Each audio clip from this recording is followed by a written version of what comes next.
Hi everyone, it is currently the 9th of December 2015. Meteorologist Robert Spetta here with you once again, and today is a tropical update. Tomorrow I will put out a weekend weather outlook for the snowfall across Japan, but I know a lot of you have been writing in and asking questions about this area down here just south of Guam. Invest 96W, now a minor tropical depression according to the Japan Meteorological Agency, and really, for all intents and purposes, guys, this one is not much to talk about. Honestly, if this was in the month of September or October, right around the peak of typhoon season, I'm sure we would kind of just grimace at this and shrug our shoulders and say, where's the typhoon at? Since it is December and we've had unfortunate occurrences with December and November storms the last several years, a lot of people are kind of on edge, and for good reason there in the Philippines. I completely understand it. But what I can say is that, in short, this one does look like it's actually going to bring some much needed rainfall to the Philippines. I don't expect typhoon strength conditions. The Japan Meteorological Agency expects us to maintain minor tropical depression status. Joint Typhoon Warning Center doesn't even have it on their radar. They say no suspect areas, low, medium, or high out here. Thing really kind of keeping this at bay, or expecting to keep this at bay, is unfavorable wind shear around this storm system. Right now it is located under about 5 to 10 knots of vertical wind shear, but it's actually going to move into an area of unfavorable basically shear, and also dry air out ahead of it, and that's really going to kind of suck some of the moisture out of this. And that's why if this does move back over towards the Philippine Sea, it gets into some warmer sea surface temperatures, there is the threat of it becoming a weak tropical storm.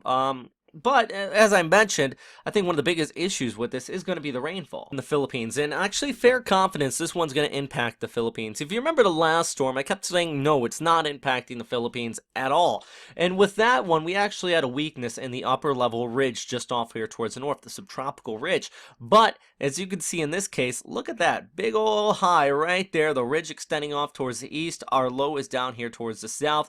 There's no way until this passes the Philippines this is going to move off towards the north, just because of that sitting in place.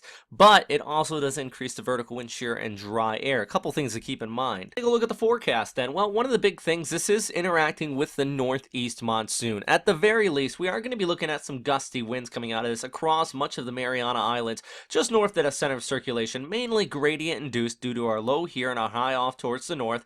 But also, as this starts to push closer and closer towards the Philippines, we're going to be looking at those gale force winds, even extending all the way off there towards northeastern Luzon around Cagayan. Then as it comes on shore, likely by Sunday into Monday time frame, we're just going to be looking at possibly a developing low pressure area. It could be a tropical depression or a tropical storm based on guidance at this time. Remember, that's about 5 days out, and no agencies are warning on this. This is just my analysis. I do think that we could have a named tropical depression by Pagasa. Now, remember, Pagasa named storms at TDs, JM8 at TS.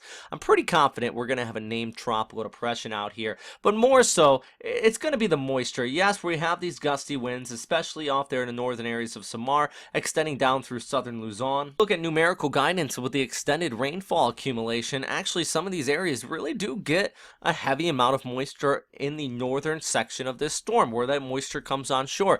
And I think that's going to be one of the biggest issues. Now, is this exact scenario going to be playing out? Highly unlikely. It's still long range. But if the storm does come off here, for example, in central Luzon, you can expect that heavy rainfall to be north of there, or in Mindanao, just to be towards the north around late day over towards Samar as well. So it's really depending on where exactly this is going to go. I personally think central Visayas, southern Luzon is going to get the heaviest rainfall, or at least farther there towards the north.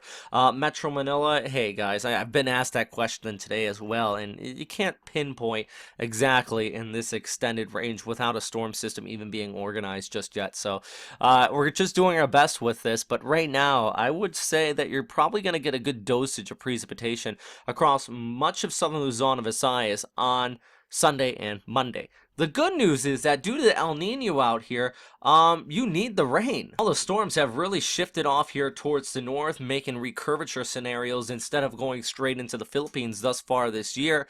So for the most part, you haven't gotten a tremendous amount of precipitation, and that is resulting in drought for a lot of farmers out here. So yes, there could be localized flooding, but more so there's going to be widespread rainfall, and I think in the end that could be good news as long as everybody heeds warnings from this if it does develop into something. But it's still long range. Still want to check in on this. The only reason why I'm actually doing an update today is because I got asked by a few people to do an update today. Otherwise, I just don't think that it warrants the alarm at this point. So, yeah, take that as you will. Tomorrow, I'm going to have a update on what is going on out here in Japan this coming weekend because, to be honest, I think this is more of an important storm system. We're going to be looking at widespread rainfall across Japan, also some snow in the higher elevations, some gusty winds in Kyushu over towards Shikoku, impacting a lot more people than this little blob out there in the tropics. So for now, guys, stay safe out there. Don't forget to watch me on NHK World. Also, check out the Tokyo Snow Club if you want to go skiing or snowboarding with me this season. I know a lot of people in the Philippines probably don't care about that, but if you're out here in Japan and you're waiting for the snow update, also check that out as well. All right, guys, stay safe out there.